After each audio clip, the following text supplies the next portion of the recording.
Start. भ्रष्टाचार पर लगाम लगाने के उपायों में पारदर्शिता को एक सबसे अहम कड़ी माना जाता रहा है। यही वजह है कि सांस्थानिक स्तर पर उच्च पदों पर नियुक्त लोगों की संपत्ति का ब्यौरा सार्वजनिक करने को लेकर अक्सर आवाज उठती रही है।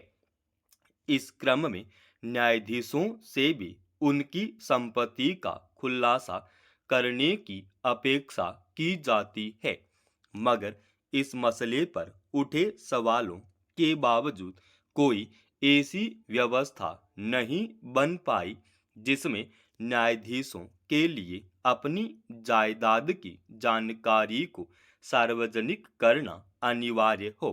यूं अलग अलग अदालतों के कुछ जज अपनी संपत्ति की घोषणा करते रहे हैं, लेकिन ऐसी पहलकदमी का महत्व सीमित ही रहा।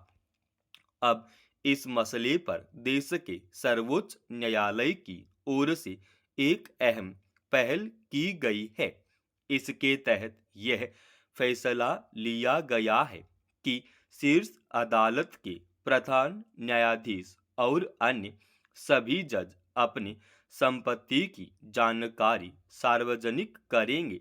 हालांकि यह स्वैच्छिक आधार पर किया जाएगा, यानी न्यायाधीशों ने किसी कानूनी बाध्यता की वजह से नहीं, बल्कि स्वेच्छा से अपनी संपत्ति का विवरण सार्वजनिक करने का फैसला किया है। निश्चित रूप से सर्वोच्च न्यायालय के न्यायाधीशों की इस पहल ने न्यायपालिका में पारदर्शिता को लेकर देश भर में वैसे तमाम लोगों का ध्यान खींचा है जो भ्रष्टाचार को व्यवस्था की एक सबसे बड़ी समस्या मानते हैं और उसके हल के उपायों में पारदर्शिता की अहमियत को प्राथमिक बताते हैं। अन्य सभी क्षेत्रों में भ्रष्टाचार को दूर करने के लिए अगर कोई नीति बनाई जाती है, नियम लागू किए जाते हैं, तो उसे लागू होने में व्यवस्थागत स्तर पर हुई लापरवाही या उदासीनता के खिलाफ कई बार अदालतों का रुख भी करना पड़ सकता है। जाहिर है, भ्रष्टाचार को दूर करने के लिए अगर किसी अदालत में एक नियम को जरूरी बताया जाता है, तो उस कसौटी पर न्यायाधीश को रखने की भी उम्मीद की जाएगी। इस लिहाज से देखें तो सर्वोच्च न्यायालय के न्यायाधीशों ने अपनी संपत्ति के ब्यौरे को सार्वजनिक पटल पर रखने का फैसला किया है, तो इसका दूरगामी महत्व है। यह फैसला खासतौर पर इसलिए भी अहम माना जा रहा है कि हाल ही में दिल्ली उच्च न्यायालय के एक जज के घर में करोड़ों की नकदी मिलने की खबर आई थी और उसके बाद जजों की आय और संपत्ति को लेकर कई तरह के सवाल उठे हैं। दरअसल सूचना का अधिकार कानून लागू होने और कुछ न्यायाधीशों पर भ्रष्टाचार के आरोप लगने के बाद इस मुद्दे पर बहस तेज हो गई थी कि जजों की संपत्ति को लेकर भी पारदर्शिता क्यों नहीं सुनिश्चित की जानी चाहिए। इसी क्रम में वर्ष 2009 में सर्वोच्च न्यायालय और सभी उच्च न्यायालय के जजों ने नियमित रूप से अपनी संपत्ति की जानकारी सार्वजनिक करने का संकल्प लिया था, लेकिन उसका कोई ठोस नतीजा सामने नहीं आया। इस संबंध में एक संसदीय समिति भी अपनी एक रपट में यह कह चुकी है कि जजों की संपत्ति की घोषणा को अनिवार्य बनाने के लिए एक कानून लाया जाना चाहिए। दरअसल अब तक जजों की ओर से नियमित रूप से अपनी संपत्ति का ब्यौरा सार्वजनिक करने की प्रक्रिया को संस्थागत रूप नहीं दिया जाएगा, तब तक इस संबंध में सिर्फ निजी स्तर पर की गई पहल या संकल्प के बूते इसमें निरंतरता बनाए रखना मुश्किल साबित होगा।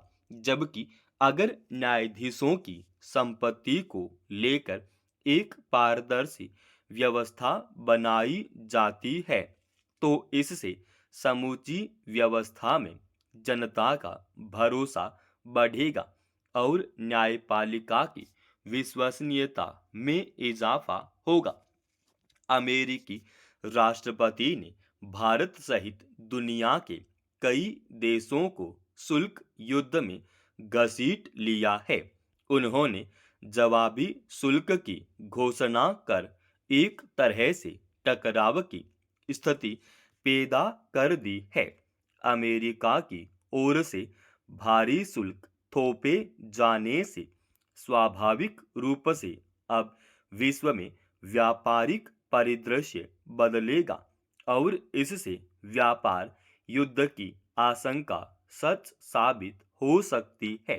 अगर भारत पर इसका प्रभाव पड़ा तो अमेरिका भी दूसरे देशों के जवाबी शुल्क से नहीं बच सकेगा। दरअसल राष्ट्रपति बनने के बाद डोनाल्ड ट्रंप भारत में अमेरिका के सामान पर लगने वाले अधिक शुल्क का सवाल बार बार उठाते रहे हैं। उन्होंने इसे विवाद का मुद्दा भी बनाया, मगर अब अमेरिका ने भारत पर 26% शुल्क लगाकर साफ कर दिया है कि वह इस विवाद को शायद आगे ले जाना चाहता है। स्पष्ट है कि अब दोनों देशों के परस्पर निर्यात पर दूरगामी असर पड़ेगा। वहीं भारत के साथ अमेरिका के व्यापार संबंधों पर गंभीर प्रभाव पड़ना भी तय लग रहा है। ऐसे में भारत यूरोपीय, अफ्रीकी और एशियाई देशों से व्यापार के विकल्प पर विचार कर सकता है। गौरतलब है कि पिछले वर्ष भारत ने अमेरिका को 78 अरब डॉलर का निर्यात किया था, जो कुल निर्यात का 18% ही है।